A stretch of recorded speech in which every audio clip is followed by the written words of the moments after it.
to our creative process. And then having a goal or a challenge. The challenge piece is what all of you focus on day to day, the strategic challenges. Brad brought up the point of looking towards technology to solve a lot of these challenges. One of the biggest things we're seeing started as a problem or a challenge that was created by technology, and now is actually a solution for many places. In the QSR world, there's something called ghost kitchens that I'm sure a lot of you are familiar with. Well, 10 years ago, 5 years ago, even 3 years ago, you had the ability to control the flow of the customers that were coming in. So you have your registers, there's a line, you can manage the line. If the line gets too long, you can go out, give them some free stuff. You can manage that. But now with Uber Eats, with all these different platforms, you don't know when those orders are coming in. So we're seeing this huge shift where maybe 30% of the business is actually coming into the store and 70% wants that food delivered straight to them. Those millennials, right? So what does that do for the operator? Well, now I have this huge challenge because I can't see how those orders are coming in. I can't see that flow. So this problem solving, this challenge that's now being solved is something called ghost kitchens. So instead of needing a 1,000-foot, 2,000 square foot space with signage and all these things, well, now you have a small 300 square foot space that you have your line, you have your screen, and now you have a drive-through window. The driver comes, picks up the food, and they're on their way.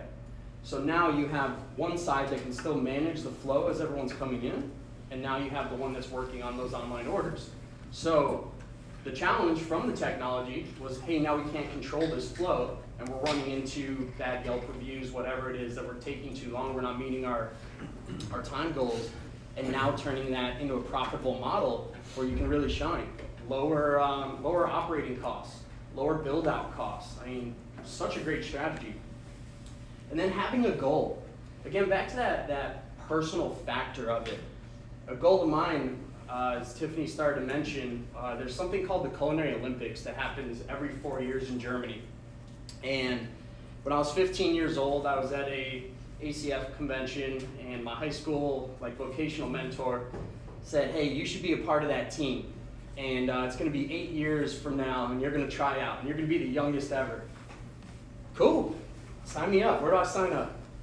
And so he said, well, you need to start learning how to do competitions, and graduate of the Culinary Institute as well. So he signs me up for my first competition. 52 students in a Pro Start competition. I came in last place. I loved it. People were in tears. I loved it. I made this chantilly, and I was scraping the bowl too hard, so there were metal shavings in the whipped cream, and I had to it was terrible. And actually, there was a discrepancy in the rules, or I read it wrong. So I'm actually watching. It was kind of like a mystery basket, but we kind of knew what we had to do. So I'm watching the person across from me as we're making this dessert. It was an English trifle. I'll never forget it. And I'm like, oh, okay, so you put the egg whites in, and I'm just following everything this other student's doing in the competition. So afterwards, I go, hey, you did an awesome job. He goes, man, I had no idea what I was doing on that dessert.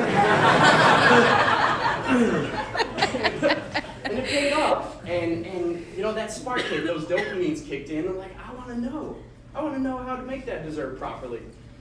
So my goal was to be the youngest member of Culinary Team USA 8 years from then. So I took a path and went to the Culinary Institute of America, and when I was there, I interned under a guy, Ed Leonard, who was the coach of the team. He said, if you're serious about this team, you need to go work at the Greenbrier and do the apprenticeship there. So I did a 3-year apprenticeship program there. While I was there, I ended up doing the Bocuse d'Or competition with Rich Rosendale in France, and then moved out to California, ended up trying out for the team, and I achieved that goal. I was the youngest at 21 years old to make the Culinary Olympic team. So in this process of wanting to learn and achieve these goals that you have, it starts with passion. You have to be passionate. Are all of you excited right now? Woo! Good. Yeah. I love it. Dr. Eric Thomas has this great quote. He says, "I don't have an alarm clock. My passion wakes me up." I love that. Ooh. You have to have something that just gets you out of bed in the morning. You have to. You have to start with why. You have to figure out what's your thing. You can be an auto tech. You can be passionate about growing vegetables. You can be passionate about knitting. I'm passionate about food. I'm passionate about technology. And that's something that Electrolux has really been an amazing part of my career because I got to learn about all this new technology I didn't know was out there. And every day I get to use those dopamines. It's exciting. We're a manufacturer of a lot of products, but one of them being the combi oven. And when that food's cooking in there, I stare into the window. It's a 30-minute bake on bread. I'm like this for 30 minutes. And people think I'm crazy. They say, "Come on, chef, are you okay?" I'm like, yeah, go away. And I'm like, because I want to know. I want to see the bread as it's rising. When does it start to split open? When does the color start to form? Do I need more moisture, less moisture? Like, I just love it. I love it. I love it. So I have to applaud Brad on talking about millennials. That's the first nice thing I've ever heard somebody say about millennials. We love what we do. And I love the cell phone piece. I remember in 8th grade, my buddy got the first not the iPhone. What was before that? Still the Apple piece. See, I don't even know what it's called anymore. iPod. The iPod. There we go. He got an iPod, and I was so jealous. Oh, the rich kid. He always has all the cool stuff. And, that was a turning point. So as I'm starting to really grow and get ready for college and going into the culinary arts, now I finally have this iPhone, the iPhone 2 or 3. And you can do all this stuff. You can take pictures of your food, and you can put it on this thing called Instagram. Does everyone follow me on Instagram, by the way? They do now. Okay, great. Quick social plug. Before we had that phone, before we had Instagram, we couldn't Instagram our food. And now all of us millennials were hated on because the food comes, and the first thing we do is take a picture of it and tell everybody what we're eating. If you didn't Instagram it, you didn't really taste it. I Instagram everything. So you have to have a passion. Next part is the mastery of your craft. So architects, musicians, no matter what it is, you have to be a master. There's the 10,000 hours for mastery, and you have to put in those hours to understand the foundation. You can't build a Frank Lloyd Wright house if you don't understand how the house is not going to fall down. And it's the same where I took that path through the Greenbrier and had great mentors to really point me in the right direction. And again, I want a mentor. I want people to say, "Hey, go do this, because you're talking about this is the way to go." I have a lot of mentors in this room, actually, and it's super cool to be on this side now. So with this mastery, you have to understand this in our food world. Balancing flavors, it's super, super simple stuff. That if you have something sweet, you need something sour to balance it out. If you have something rich and fatty, you need something lean, spicy, and cool. And it's this very simple process of understanding this. But if you have a poached piece of fish that's very soft, and you have this little lettuce salad on it, well, it's going to be very boring. You want some kind of crisp, some kind of crouton, something to break up, and again, spark those dopamines. Oh, did you taste that? That was cool. I mean, when some of you may shout out right away, "Hey, yeah, awesome." When was the last time you ate something and said, "Wow, that was delicious. That was one of the best things I've had in my life"? I think about it all the time. And people hate going out to eat with me. Because they're like, "Oh, that was amazing." I'm like, it's okay. And sometimes it's something so simple as a little lemon juice or a little acid to just get your mouth watering and create malic acid. And when we talk about not only the flavors, but the elements. If you have something that's formed, in the competition world, a lot of our stuff is shaped into different terrains and molds. If you've been to the museum, are we on the second floor? On the second floor, it is incredible. I'm looking at stuff. I'm going to show you a technique that I've been working on. I'm looking at this stuff that was created 60 years ago, and I'm like, whoa, I would love to have all this stuff. How cool is this? We just didn't know about it. But having something formed, you need something natural to balance that out. Inspiration. So this one for me I didn't want to just stand up here and say, oh, you need to be inspired. That's what everyone tells me. Oh, be inspired. But what does that mean? And for me, it's an openness to experience and being open to everything in your life. So I came in from Los Angeles yesterday, and I was sitting at the coffee shop, and somebody was like, man, I love living out here. There's just visual stimulation everywhere. I'm like, that's awesome. I love that.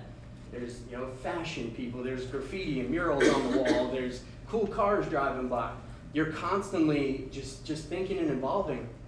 And that openness, on Instagram, I don't follow a lot of chefs. And a lot of my friends, hold grudges that, hey, you don't even follow me. I don't want to. I know you, I hang out with you. But I don't want to see the same food every day. I follow fashion designers, interior designers, Tesla, all different architects, because when you're open to different things outside of your field, that's where you're really growing. And those ideas, those dopamines, that little spark. Again, with the inspiration, as a child, it's all about playing. We all had an imaginary friend. We built a fort, or the sandcastle was this most magical thing. I have a 3-year-old niece now, and it's like the funnest thing playing with her, because she has this whole castle conjured up in her head, and I'm like, I don't see it, but hey, I'll dress up like the princess for you. So, but having that play, at some point in our life, that play stops.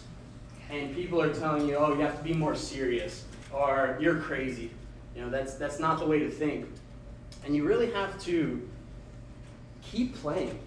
And just, again, keep playing, be open, but never stop daydreaming. I scare myself driving all the time, because I get to a place and I'm like, I don't even remember driving here. Because I'm just ideas just start going. I listen to a podcast and I'm like, oh man, what if I could do this? And of course I'm illegally taking notes on my phone and recording voice memos. But having that daydream, that blank stare in the sky, that's okay.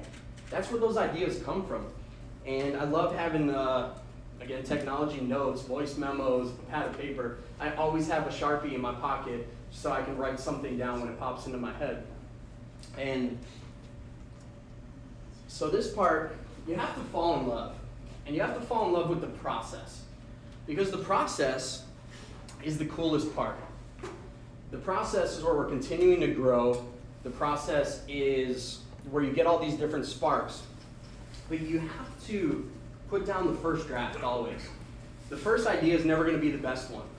We're going to go through some of the iterations of this dish, and you have this idea, and then you learn from that. Okay, if we take that and do this, and you see it in every avenue again, architecture, car design, everything. Nobody draws up the first thing and says, this is it. But a lot of times we stop in that creative process because we're nervous about that first draft being the one. And you have to just get it out there so you can start going on the next piece. And break the rules. Don't be afraid to take risks. Because before the iPhone came out, I didn't need a camera to take pictures of my food. Before Tesla launched these electric cars, I didn't need an electric car. But they're breaking the rules. And that gives you that need, that want. There's a store in Tokyo. It's called Tokyo Hands. And the whole basis around the store is idea generation. I thought it's the coolest store. It's 8 stories, and you need everything in this store. As you walk by stuff, you're like, oh, how did I live without these chopsticks that had a little fan on it to blow the heat off it so it wasn't too hot? But their whole model around the store is to get you to think, how did I live without this before? And so you have to break the rules. And this is a corn dish that I did a few years back. And this was flavors of Mexican street corn. Yes. So. One more time. Should we just keep going? Yes, just keep going. It's so satisfying. It's like a slime video. Yeah, you just right? keep watching. So we're all going to learn this technique today. And this is something that stemmed from an idea that I saw many years ago. Many of my teammates, many mentors have done something similar to this, where it's a silicone mold that you have a silky corn puree in, and you would set it with gelatin. But as these challenges start to come up, gluten-free, dietary restrictions, vegan, well, I have this beautiful corn piece, but I'm using an animal product to stabilize it. And not only am I using an animal product, when you warm this up, the gelatin's going to melt. So it's just going to completely fall apart. So with the ability to now take things like these stabilizers, carrageenans, or agar-agar is a very well-known one, then now they're able to, one, they're made from seaweed, it's a seaweed extract, but then you can now heat this product up. So just by taking that idea, well, I took this idea that was done 60 years ago and said, hey, now I can do it warm. So I can actually do this in a restaurant, on a plate, something like that. I'm starting to get dizzy watching this thing now. I'm showing your live feed what that looks like. Oh, awesome. Okay, one more time. Everybody says hi, by the way. Oh, hello. Yeah, Hello, everyone. you're millions of fans. Billions. Millions. Is my mom watching? Yes. She's a big fan. Yes. She's like, great job, sweetie. She's my biggest fan. I love her. Also a CIA grad as well. Woo. So the biggest piece of the creative process, creators create. If you are not creating, you are not a creator. And that goes back to falling in love with that process, coming up with these ideas, thinking strategically, solving a challenge. If you are not creating, you are not a creator. So creators create. Okay, here's the famous corn. So we're going to go on a little journey here. The top piece, on the top left, is something I always saw in salads or some of the 3 Michelin star restaurants. They would like steam off the corn or blanch the corn, and they would like cut it and then put it on a piece of parchment paper so it was this beautiful nugget, and then any of the leftover stuff was like staff meal. And I started to think, man, how could I get that on every plate? How could I do a banquet for 1,000 people and get that perfect corn on there? Well, I worked with a guy, Michael Joy, at Chicago Culinary Effects, a master of silicone mold making. And I said, hey, Michael, I have this competition coming up. I want to do something like this duck dish. That was the dish that I did for a small competition. I said, what do you think? I want to make this little piece. I want to do it hot. And so then he sent me the next image. And that was just, he made this silicone mold. He basically like rolled the corn in the silicone. And then he just like casted it and sent me this thing. He said, okay, pick me out the best piece. What do you want your perfect corn piece to look like? So you can see my little drawing here. I said, okay, this is what I want. This is what I want it to look like. And in the process, I'm explaining this to my mom. And I said, Mom, I'm working on this thing for the competition where it's a silicone mold and you take a corn puree and you set it in the mold, and then I can pop it up and I'm able to reheat it and it keeps the shape of the corn. She goes, son, sends me this picture. The second one down to the left, she goes, we do this every day in the hospital. very creative. I'm so proud of you. Good job. And it cracked me up. It's like, wow, my mom is innovative. I didn't know. So you look at that and you look at the actuality, right? So there's the one side of I want a self-identity piece as an artist to be able to come up with something that's a bit different on the plate, that's super delicious, gets people kind of thinking, how did they do that? But then you have the other side for healthcare of, if you can't swallow something, here's a great alternative to some of that food. But something so simple as corn, right? We eat the corn. We all know what happens after you eat the corn. We never digest all those nutrients. It's super, super fibrous. So if you can make this puree, strain it out, so you're releasing all those fibers, and then set it in this, you're actually able to absorb all those nutrients that the corn has to provide. So we came up with the purple silicone mold in the middle, and then I was able to do this dish on the right. This was just a little duck dish. And so the bottom left piece was one of the pieces that a teammate of mine did, where it was a corn on the cob with lobster inside. Even that was a rendition of many teams before. The piece afterwards, this was something, same corn recipe. I don't know if like everyone knows me as the corn guy now, because it's just like, it's this bright yellow thing that I can set in any shape and it tastes delicious.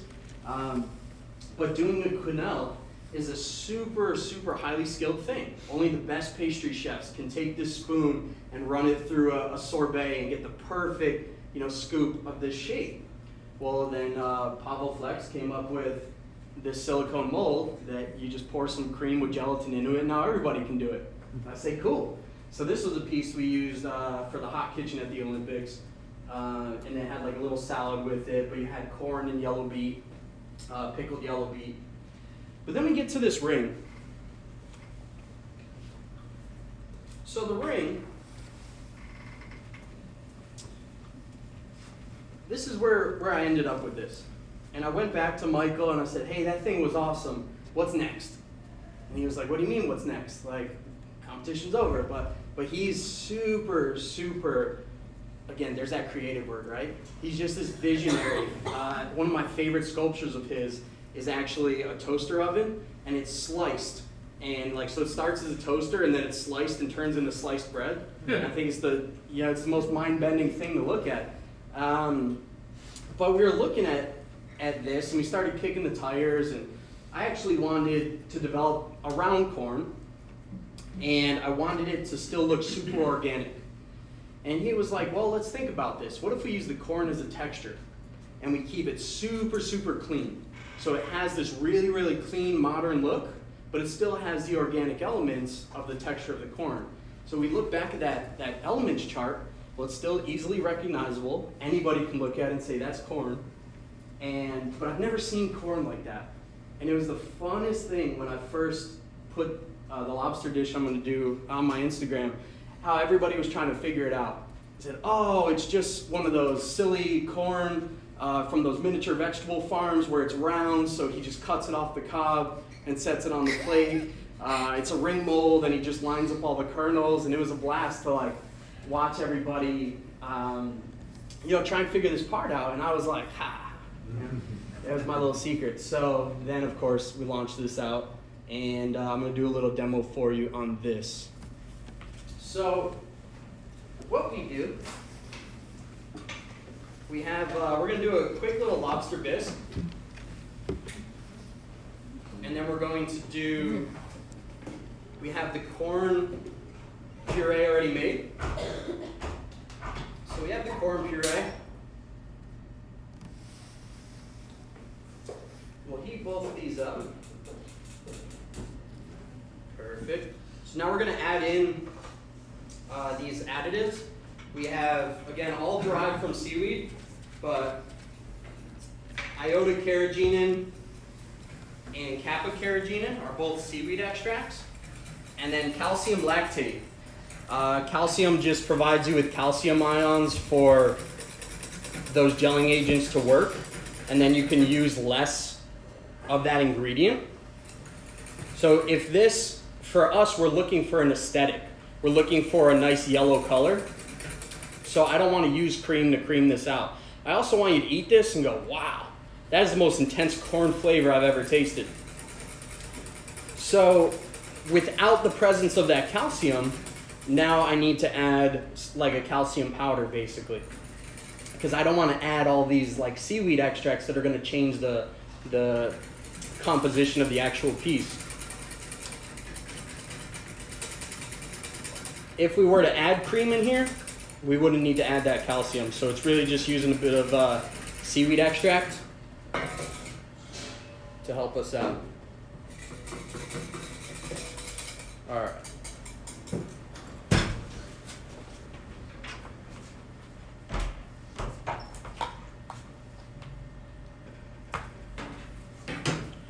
So now here, we just want to kind of tap as we're pouring it.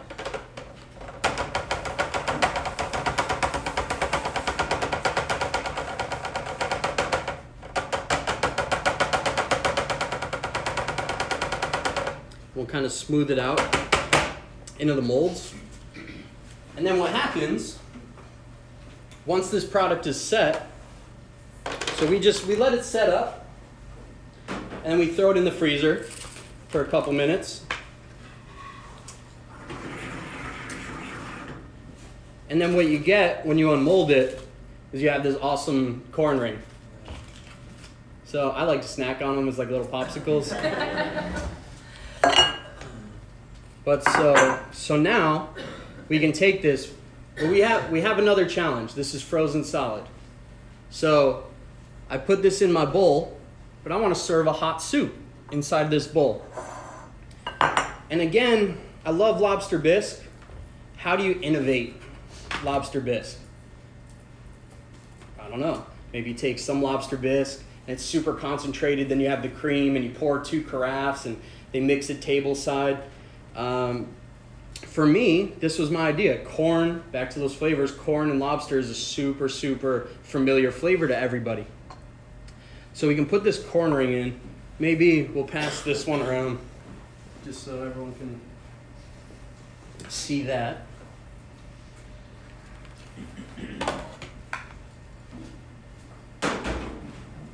And then now we'll just take a bit of lobster meat. Maybe we'll pass this one around too before I pour it.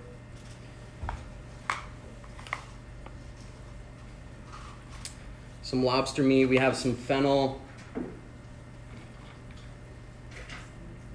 And then we can take some really delicate herbs.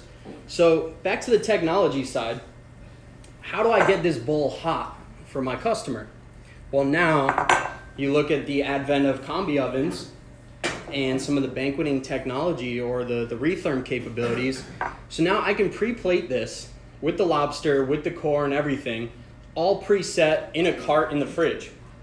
Now, okay, fire the soup course. Goes into the oven, re-warms on here very delicately. And now this comes to the table just like this. So it's just really, really beautiful. We have some little chive blossoms here. And you have this really beautiful, the bowl's hot, you have this corn design, you have the lobster. And then now your server comes by.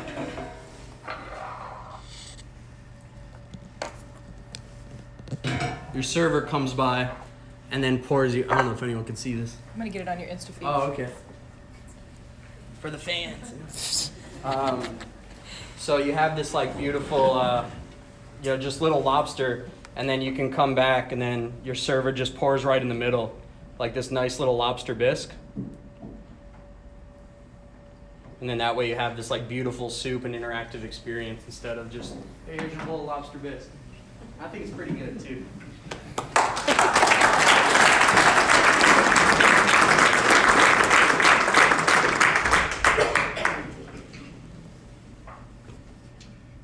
I'll pass it around, but it just looks like lobster bisque. It's okay, they can smell it. Yeah. It'll be exciting. All right. So, bringing an idea to life.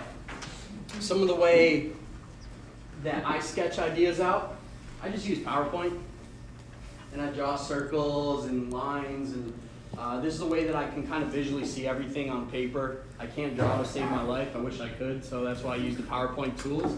But again, it's the same as an architect. You're going to sketch this idea out, and you're going to go, oh, I need a bearing wall here. I need this. This is going to fall if I do that. So it's the same kind of concept. I can look at this and go, oh, there's no crispy element. So before I even start, going through ingredients, prepping all this stuff, investing my time, prepping all this food out, making these pieces, and obviously the cost of ingredients, not wasting things, stuff like that, I can see just on paper that, hey, this isn't going to work. Okay, we need to add this, we need to change this, here's a better solution. So I take this, and the one on the left is what we're going to focus on. Fast forward to the Culinary Olympics, and this was a seafood terrine that we did, and it was called Legs of the Sea. So it had the lobster claws in the middle, and then a seafood kind of sausage.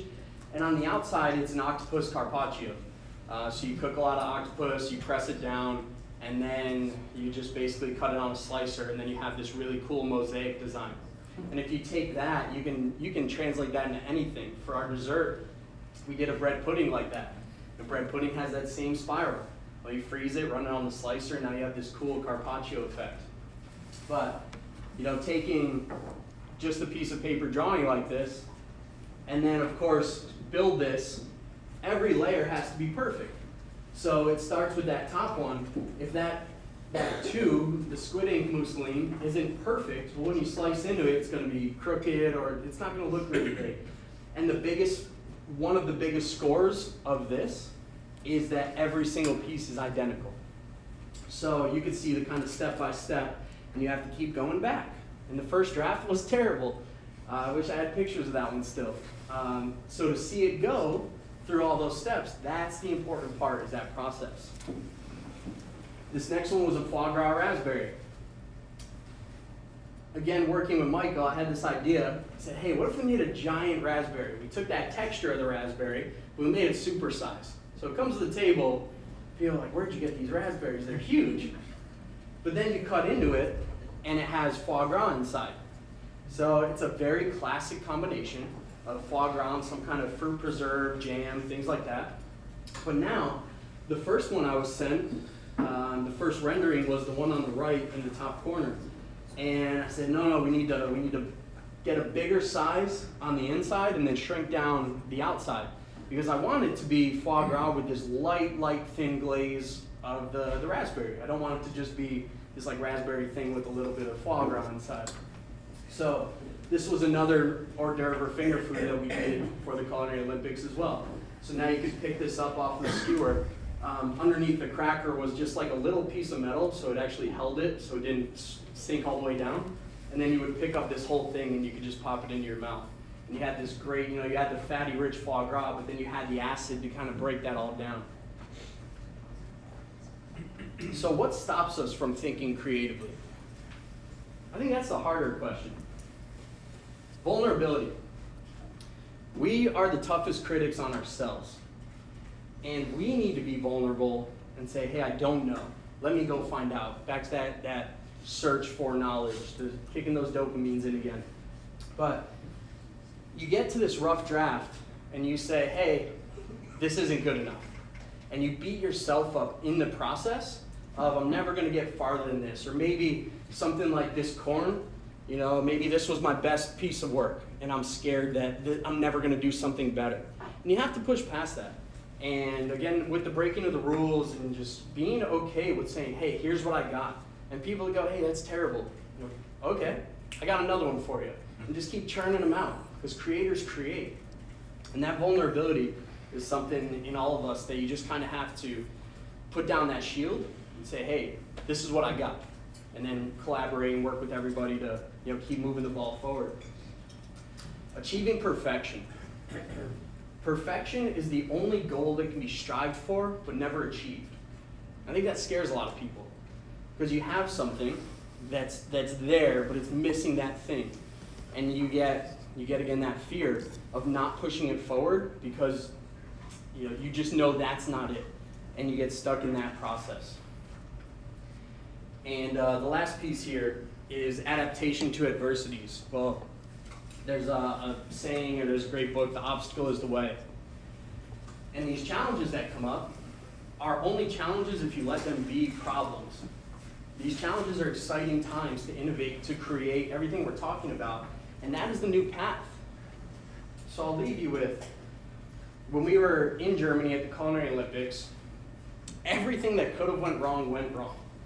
We showed up, my bags weren't there, nobody could find them, and we're a day away from presenting the cold food table. Okay, went to the grocery store, bought all new things, kind of reinvented my whole program. I had some of my silicone molds, but a lot of the tools I needed, the ingredients I needed weren't there. So it was now kind of adapting what I had available and figuring out the best possible way to do that. So we go through, again, as many challenges as you can possibly think of. But then we get to the show, we put out the food, and I walked out of there. Ben was our team captain. I walked out going, Ben, that was some of the worst stuff we've ever put up. That was bad. I'm embarrassed. And he's like, dude, it wasn't that bad. I'm like, no, man, terrible. And I was really beating myself up because I knew That wasn't what we practiced. That wasn't what we wanted to showcase. So we get to the awards ceremony, and I'm having a panic attack. So I'm like, maybe we can pull off third. Third place gets announced, nothing. Second place gets announced, nothing. So I text my mom. I said, well, that was a complete waste of 4 years. I've not only embarrassed myself, but the entire country. As soon as I hit send, they announced USA as the world champions. And thank you.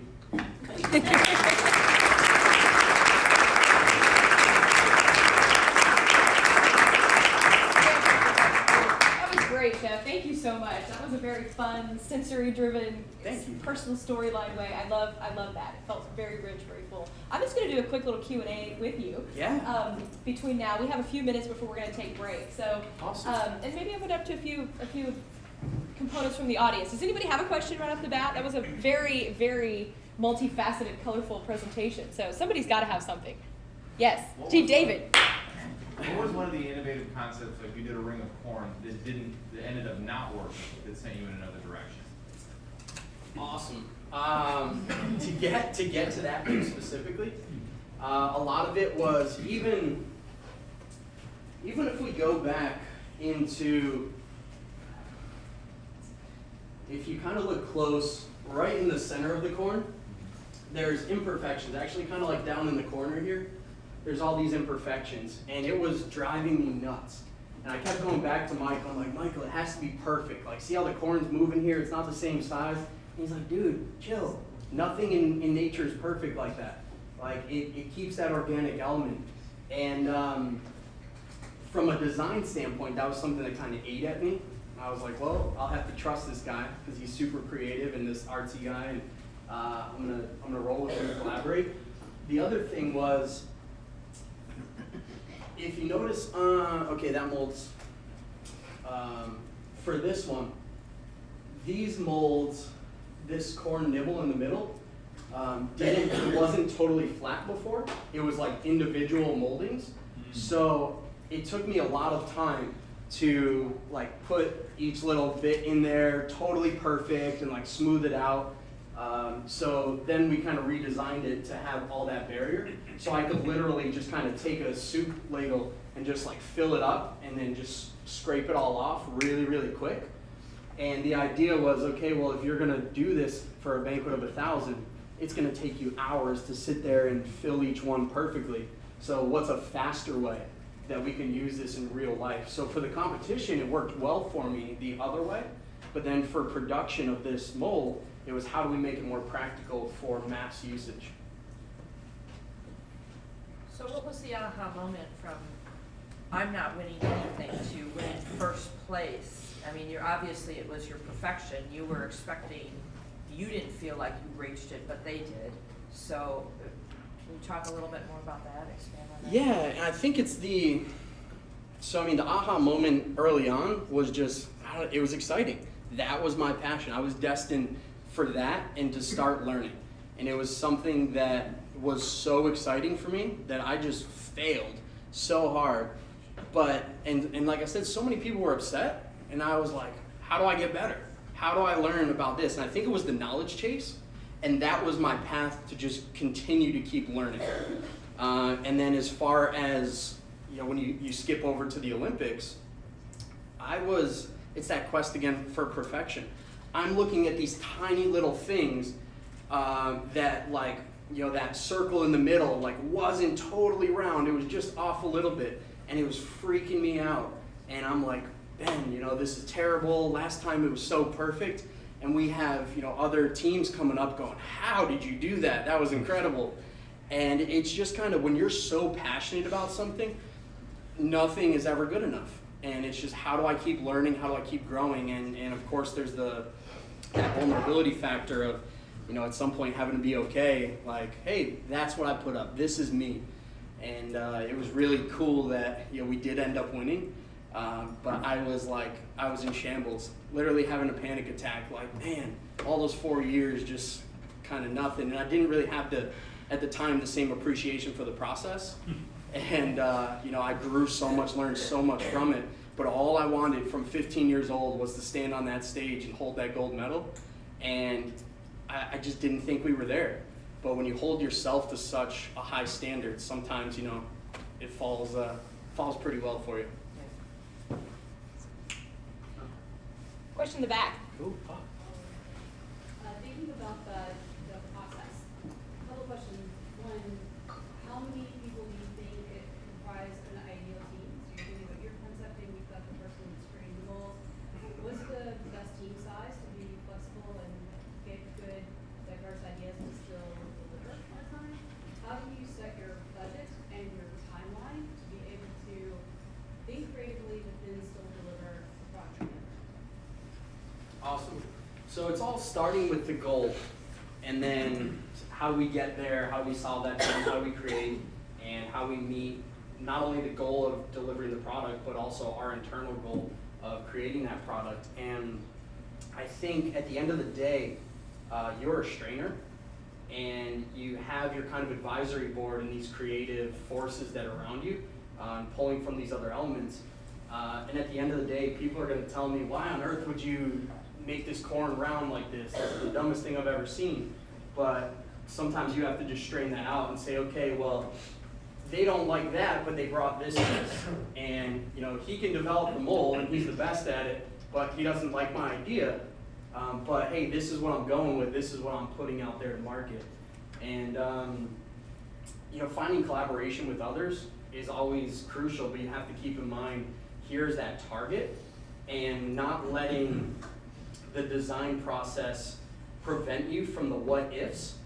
Like, well, what if this goes wrong? Well, we'll deal with that when we get there, but we need to still deliver a product that solves that challenge. And then of course there's room for version 2, version 3. But you have to put down that first working draft and then say, okay, where do we go from here, and pull everyone's kind of input. And then whoever's leading that project is really the final say and takes everyone's input, but really has to believe in themselves and say, hey, this is what we're going to market with. Yeah, you several times you referred to following the process. Can you tell us more about what that means to you? Yeah, for me, the process is the learning, the growth, when I started competing, there's something called K-Comps, and it's a 1-hour competition, and you have like a series of rules, but you have to put up one dish, and you have 1 hour to do it from start to finish. Well, instead of saying, I want that gold medal, so I'm gonna do something I really know how to do, I'm gonna do lobster, because I've never broken down a lobster before. So here's an opportunity for me to learn lobster, and then bring it to somebody like Chef Barnes or Chef Griffiths and say, hey, what do you think of this thing? Ugh, you know, it's under seasoned, it's overcooked, it's this, try doing this, and learn from other masters. And that process is the growth period from, hey, I want to do this goal, to a series of failures, but those failures really being the pathway for the final product. And Chef, relate that a little bit to, you know, your role with Electrolux. We were talking yesterday about some of the innovation, conceptually, what happens in the process, and it's very similar to ours, what we do at CFS Brands. Talk about how that applies to the manufacturing side, so what we do there. Yeah, absolutely. So we continue to see customers come to us and say, okay, I love this piece of technology. So when I first started, so even just in the last 4 years, it was kind of, hey, here's what I want to do. What do you have that can help me get this done? And now we're seeing that kind of openness to say, oh, you have this panini press that does sandwiches in 45 seconds. You have this combi oven that somebody can push a button and do 6-step brisket programs that cook overnight, smoke, and then turn down in a holding oven. You have this 45-gallon pressure cooker that can do mass products fast, doing a paella in under 20 minutes for huge volume. Thawing cabinet, so any kind of like frozen soups, frozen chickens, to take a 2-day thawing process down to a 4-hour window in a safe environment. So for me, it's an exciting part, getting to deal with that and learn a lot. But from our side, it's really cool to see people coming to us and saying, hey, what's your portfolio? And how could we design a concept around this? And it's amazing. You know, every time I do a demo, I'm like, you know, we're having this conversation. I'm like, I'm in the wrong business. like, yeah, I do need to start a turkey sandwich concept out of this, or, oh man, well, if I could thaw the chicken faster and I could mass produce this chicken safely and quickly, I could do this and just have a little, like, I don't know, I wanted like a little cart in Charlotte. I live in Charlotte, North Carolina. So like I wanted like a little fried chicken cart on the corner. It's just like my little mobile setup. Then when the cops come, I could just run and like push my cart. I can see that. I can see that happening. Yeah, the innovation, it's really amazing, and even it's cool working with a global company that appreciates, you know, from my side, I feel super valued in the company. So we just launched our new combi oven and blast chiller, and I was a part of a lot of the new development. So the Italians, barbecue is not something that is, they think of barbecue as they call it the Weber, you know, grilling over a little charcoal flame. So I went over to the factory and I had this whole presentation about how our technology with our like oxygen sensors and this, and we could drive these results for really consistent this, and I had this like 80-slide presentation. And I start going, and they stop me about 2 slides in, and they go, whoa. So like, what do you put on this barbecue?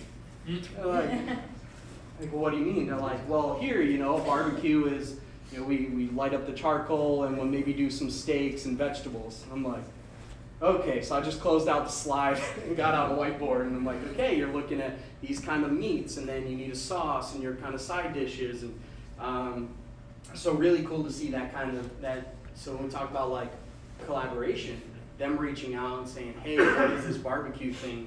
And talk to us about it, educate us. So now we're able to implement that into the oven, because they see the US having this huge barbecue market that they didn't even know their equipment could do. And that was the cool turning point. So they're like, hey, what are these smoked meats that you keep putting on Instagram? Like, can you tell us about it? I'm like, oh, it's barbecue. They're like, no, this is a barbecue. So amazing to have that kind of transaction. Now they created this equipment, but now we're doing something in the States that they didn't even know was possible. And now they're saying, okay, how do we implement this so everyone in the world has now Corey's program on here for like a brisket. To be able to share globally.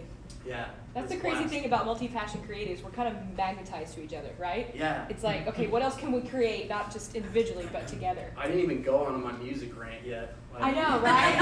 I did want you to talk about that briefly. Yeah, Corey is and quite I a talented completely musician. forgot, but I'll kind of sum it up with, I've put my whole life into food and cooking and creating on this side, but when we were doing Bocuse d'Or and I was sleeping 3 hours a night for 2 years straight, I played guitar every single night. That was my 20 minutes to an hour that nothing else mattered, and I was just with myself.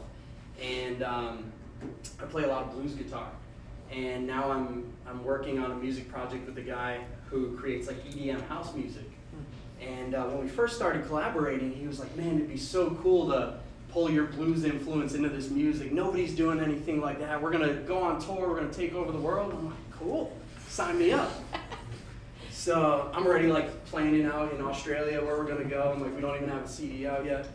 But we started like recording and started kind of putting these songs together. He's like, no, it's like too soulful. Like it's like a party scene, and now you have this like sad, soulful blues. I'm like, well, man, that's what like, you know, that's what you said you wanted to kind of introduce. And he's like, yeah, but it's too different. It's too different. We need to find that harmony. So for me, I'm actually, all I know on guitar is blues music. So I know I'm gonna go this way, I'm gonna go that way.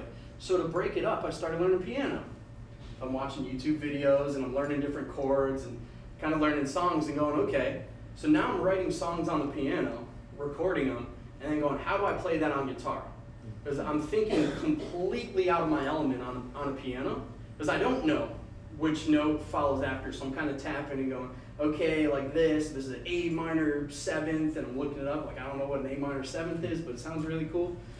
And now translating that into my music. And it's super fun now. I bring these ideas to him. It's like, oh, that could work, but no, maybe this. But we've come up with some really cool music that's totally different from both of our worlds, and that's what we were looking for. And that's where I talk about that kind of being uncomfortable, going out of your element and open to different things, where you can really come up with some cool stuff. Creativity's messy. It's very messy. It's very messy. You And see you my think- room. Oh my goodness. And it may be a far stretch to think, but you were talking about going into another discipline with music. You know, this, as avant-garde as it may seem, high-end, you know, high-level cuisine, it's not that different from ideating for maybe a simple corn soup you do at home. So it's the process is the same. You can get radically different results, but it's the creative energy facet behind it that's really, really quite exciting. Right, Very absolutely. good. Well, Chef, thank you so much.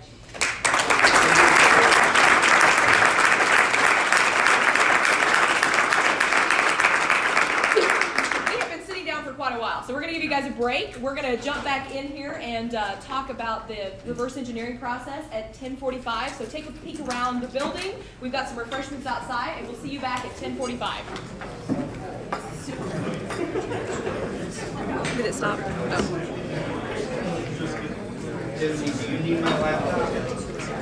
No, we're just going to use.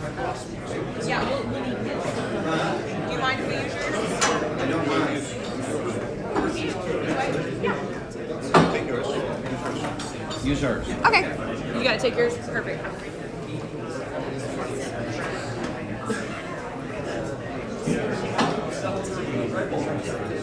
That's why this is important on your screen.